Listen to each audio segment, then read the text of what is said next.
Hey everyone, Catch 'em All Collectibles here. Today's video, I'm going to just show you a handful of recent purchases I've made. As you can see, they are typical for what I've been doing recently, buying a lot of CGC graded cards in the 8 to 9.5 range. You can see a couple Heritage receipts here. Heritage Golden, PWCC have been frequent places I've been buying.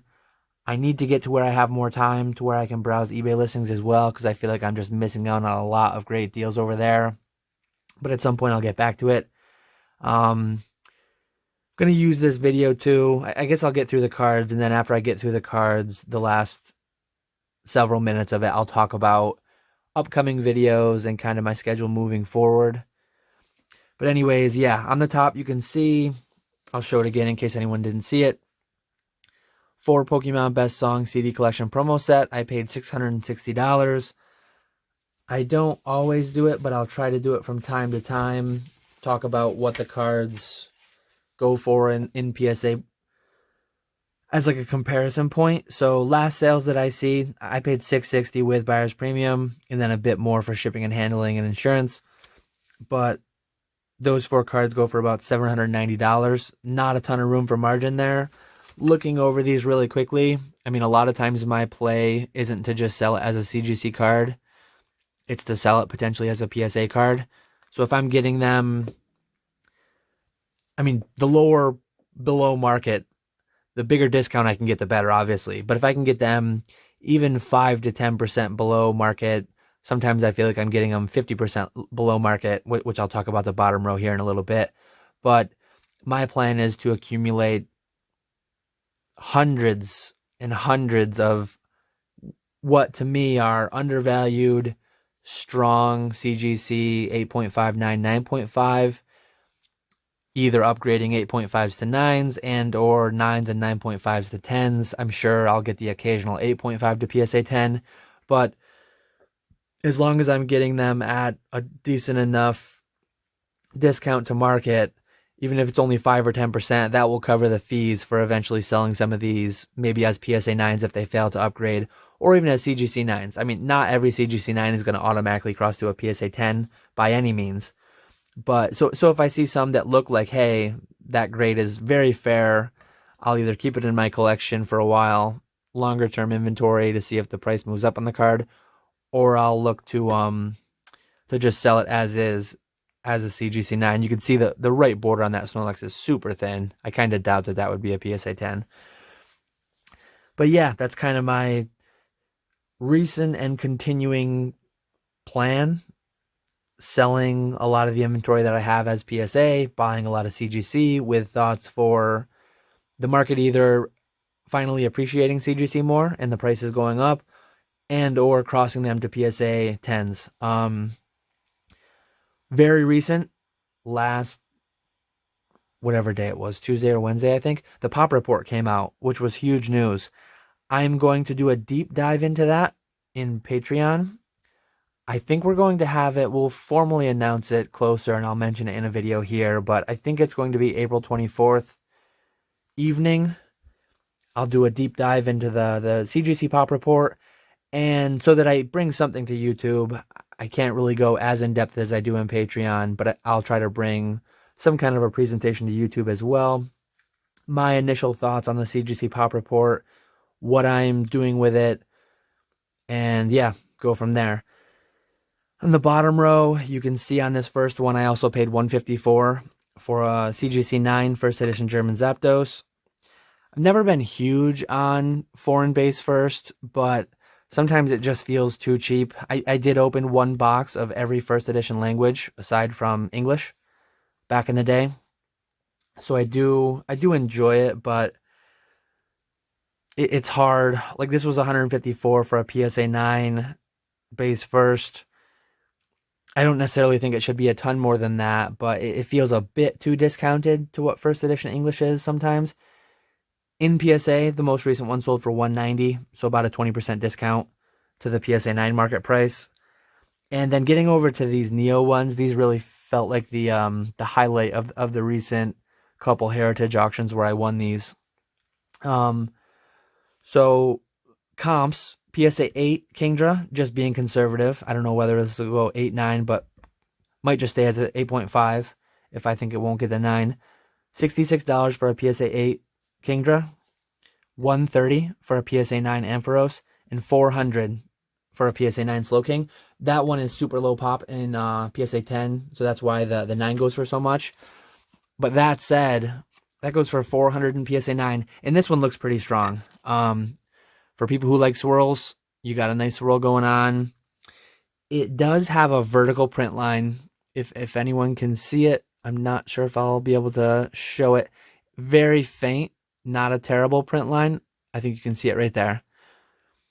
Probably would preclude it from getting a 10. That's why the pop is so low on this card. It's notorious for print lines. But other than that, this card is like very, very nice. I don't know if I notice any whitening on the back to speak of. A little bit of dust here and there.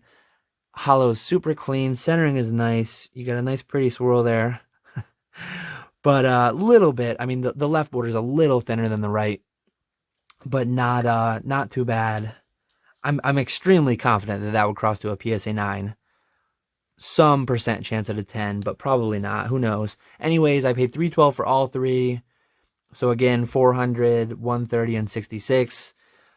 Approximately $600 in PSA 9, 9, and 8. So I got that at like a 50% discount to market. Just speaking to what I mentioned earlier, I do have, and I pulled out of a shoebox, not like an actual shoebox, like a graded card shoebox, sitting next to me. I have not a ton of these, but I've got a handful of just CGC 9s that I've been picking up. Some of them complete sets. Sorry, not just 9s, but like 8, 9s, 10s. You can see a couple. I guess base first, I go a little bit lower than that. But I've got a handful of these shoe boxes that are inventory that I do not intend to sell anytime soon, and I likely won't sell in CGC cases. So at some point down the line, you'll see a video where I go through a few hundred cards. I probably won't show you everything, but I'll show you a selection of a few dozen cards that I feel need to be cracked and try them out at PSA.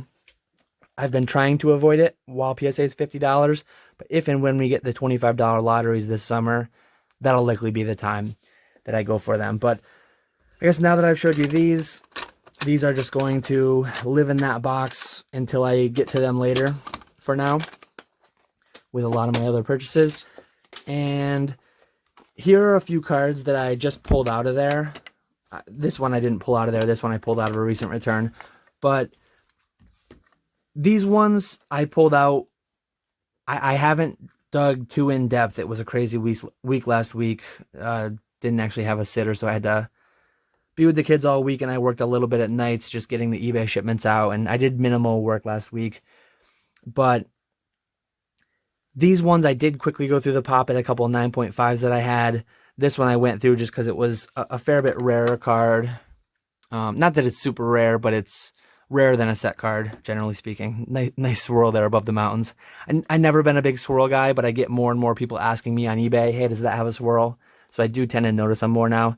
But all of these, the reason that I grabbed these just 6 at random, or not at random, but the reason I grabbed these 6 seemingly at random, it was intentional. These are all top pops. So the 10, there's like 3 graded. I think I graded all 3. I graded a 10, a 9.5, and a 9. And then the rest of these 5, they're not pop 1s. This one's pop 1. These are like low single-digit pop, but there's none higher. There's no 10s. Very common theme for CGC WotC First Edition Hollows. Not many 10s out there. Very, very few.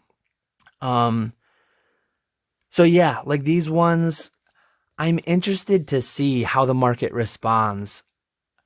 If any of these, like CGC 9.5s will likely never, I mean, extremely likely never achieve the prices of PSA 10s. But one thing I'm interested to see, will we see separation on cards like this, like especially this Jolteon? It's a quad plus, which means not only is it a 9.5, but all the grades are 9.5 or higher, with the centering being a 10. Whereas the Brock's Ninetales is a 2 9.5s, a 9, and a 10, so it's basically like a flat 9.5. But Anyways, I'm interested to see if and when there will ever be a price premium. At times you can see it, but I don't think it's super consistent on a card like this over a PSA 9. I'm pretty sure, like if I were to sell it in its case, if I looked at it really close, and I actually did, it's got quite a bit of silvering on the left side. Not sure if I'll get you to see that, but PSA does allow for silvered cards to get 10s. I'm interested to see if I had to say one way or another. I feel like it wouldn't. Sorry, I'm not showing you it. I have to take it above the phone to look better. If I had to lean one way or the other, I don't think it would get the 10. I never deal in like, oh, that's a guaranteed 10, guaranteed 9. I would say this is maybe like a 30% to get a 9. And I'd hate to crack the 9.5 quad plus for only a 30% or less chance at a PSA 10. So like that card, if and when I ever were to sell it, I'd probably just list it somewhere in between a 9 and a 10 at PSA and see what happens. I'm just curious. On a card like that, I could do the whole, I think it's a pop 4, none higher. Will that help my marketing? Will that help my ability to sell it? It'll be interesting to see. I do love the Jolteon card though. Shout out Gem Mint Pokemon. That's like his card. Maybe he'll hit me up and want to buy it. Anyways, yeah, the Indigo Plateau is actually like a pop 1. No, sorry. I forget if that was, let me see.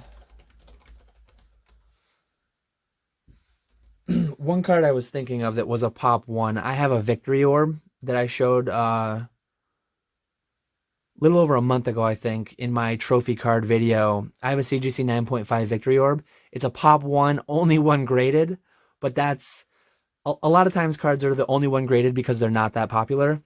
This one is pretty popular, but pretty rare too.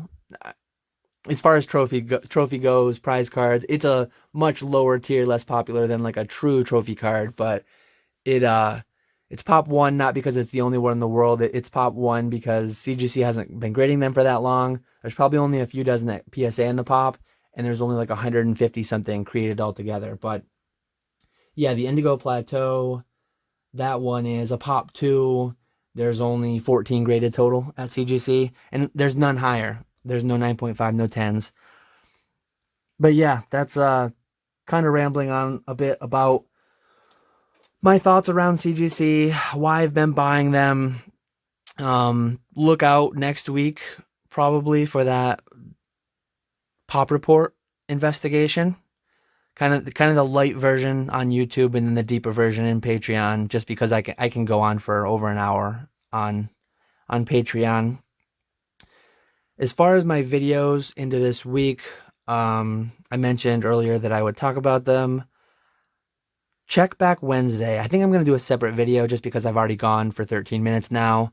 I'll probably be able to ramble for 10 or 15 minutes there, talking about the direction of my videos and how this channel is going to work moving ahead.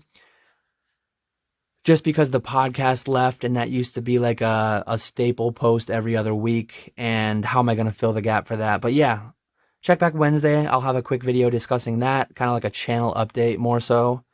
And then Friday I'll have another video as normal. But yeah, I appreciate you all watching, and I will catch you all later.